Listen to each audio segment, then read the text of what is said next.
I just spent a month living and working in Almaty, Kazakhstan. And it cost me about $1,900. Almaty barely registers on the digital nomad radar, which is part of why I wanted to try it. I expected a quiet month, mostly just me and my partner, Kevin.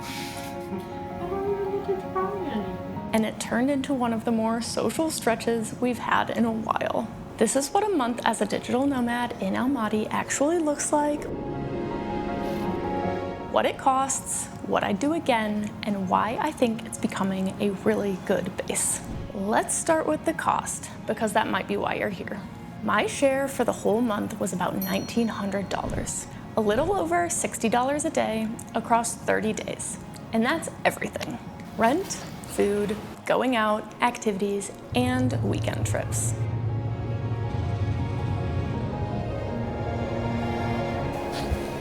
A couple of things up front. About $200 of that was optional personal care.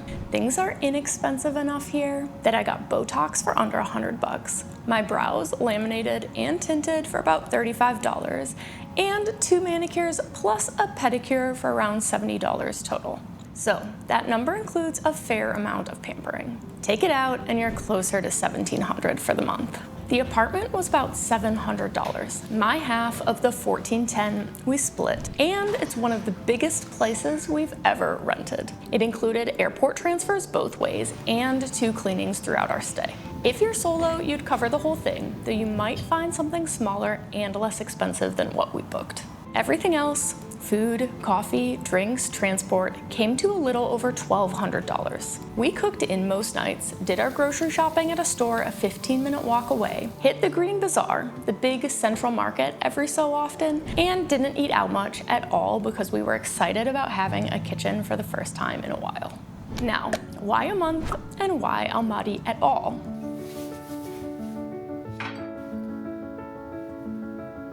The why Almaty part is pretty unromantic. I had a pile of Turkish airline miles about to expire, and we knew we needed to get to Bulgaria for the summer. Almaty was the option that made the most sense to fly to Bulgaria from. Kevin and I want to visit everywhere, but Kazakhstan was new for both of us, and actually my 130th country. Since Kazakhstan's enormous, the 7th largest country in the world, a month felt right for our first visit. And a month is really the whole point of this video. I wasn't there to tick Almaty off a list. I was there to live in it for a bit. A week shows you the highlights, and a month shows you what it's actually like. This was the second time this year I stayed somewhere for a full month, and after a long stretch of near constant movement, changing places every few days, I was ready for it. One thing I wanted to see in the city most was the botanical garden, and I didn't get there until the last week. Part of that is that Almaty is already such a green city. There's greenery everywhere and so many flowers. So I never felt rushed to go find more of it. But when our friend Emily came through and the weather was good, we finally went, and it was a lovely afternoon. Big, a little wild, full of flowers, of course, and with a fantastic view of the mountains. We also did a city walking tour. Normally, we do that in our first couple of days, but this time we did it late, with a group of other nomads called Pangaea. Quick context, because it matters later. There were way more digital nomads in Almaty than I expected, largely because Pangaea, a nomad community, happened to be running a month-long program in the city while we were here. The rest of the month was rhythm. Almaty has a really good coffee scene I didn't see coming. Flask was a favorite. Kazakh wine was a fun surprise too. There's a winery called Arba, and we consistently liked the Kazakh whites better than the reds, which I guess makes sense when you think about the climate here. And we barely ate out, but when we did, it was almost always the same place, a Kazakh spot called Nomad. To the point where we hit 3 different locations, and it became our default for taking anyone new for their first Kazakh meal.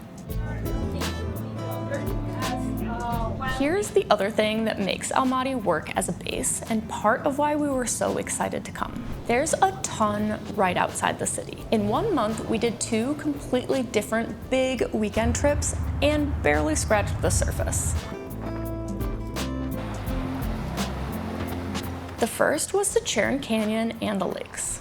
Charyn gets called Kazakhstan's Grand Canyon, which might be a bit of an exaggeration, but my highlight was Kaindy Lake, which formed in the 1911 earthquake. The trees that were standing when the valley flooded are still there, underwater, poking up out of this turquoise water. Strange and beautiful. The second was Altyn Emel National Park, the weekend before we left. He's stuck between the two. And here's a running joke about Kevin and me. Pretty much every time we go to the desert, it rains. So of course, we get to the desert in Kazakhstan, and it rains. Apparently the most in decades. It scrambled the plan a little. We were supposed to hike the Altyn Mountains the first day and see the singing sand dune the second, but the order flipped due to some road closures. The dune, for the record, did not sing. It was soaked, but it was still worth visiting. And the Altyn Mountains the next day were incredible. Wildly colorful striped rock and a 4-hour hike through the canyons.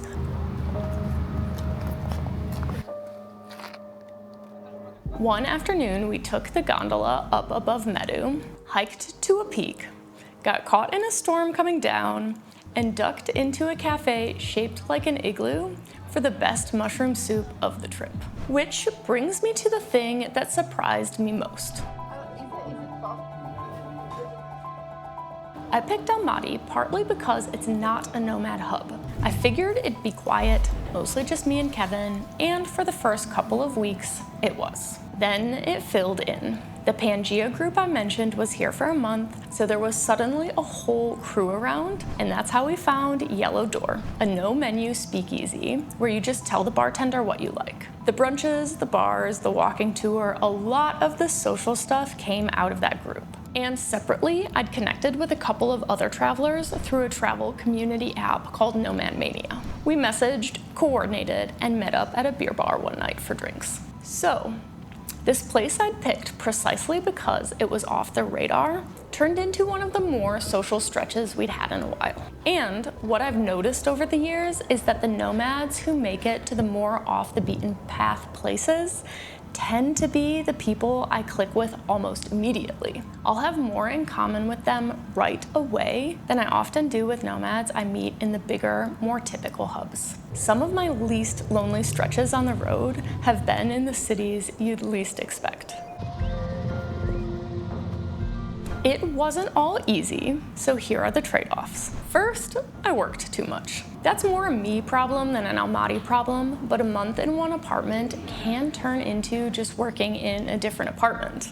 And I didn't sleep well for most of the month either, though I'm not really sure what that's all about. Second, the language. I never go into a country expecting things to be in English. That's on me to deal with, not the place's job to accommodate. But it does still create the occasional challenge. There's definitely some English around. Requests.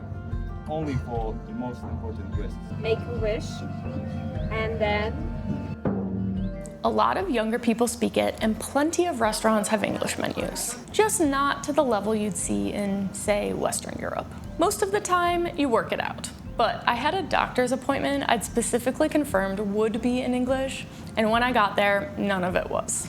At one point, someone at reception was trying to tell me something through Google Translate, and what came up on the screen was, quote, "I'm pissing myself."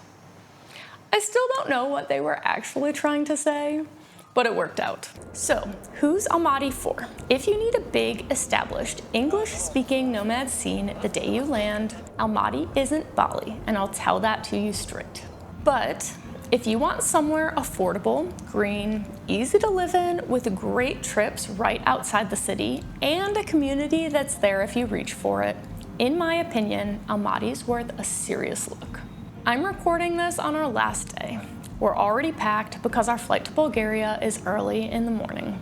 Tonight, we've got one last dinner with the group before we go. So, bottom line, I came to Almaty expecting an inexpensive, easy month to catch my breath, and I'm leaving thinking it's one of the more underrated places I've lived. Affordable, green, great food and coffee, and the kind of weekend trips that are a destination on their own. Plus, there's more of a community than I expected. Will I come back? Yeah, for sure. If you want the specifics, I put together a map of everywhere I recommend in Almaty. The cafes, the spots around the city, and the weekend trips too. And I'd love to know, what's a place that's barely on the radar that turned out to be great for you? Tell me in the comments.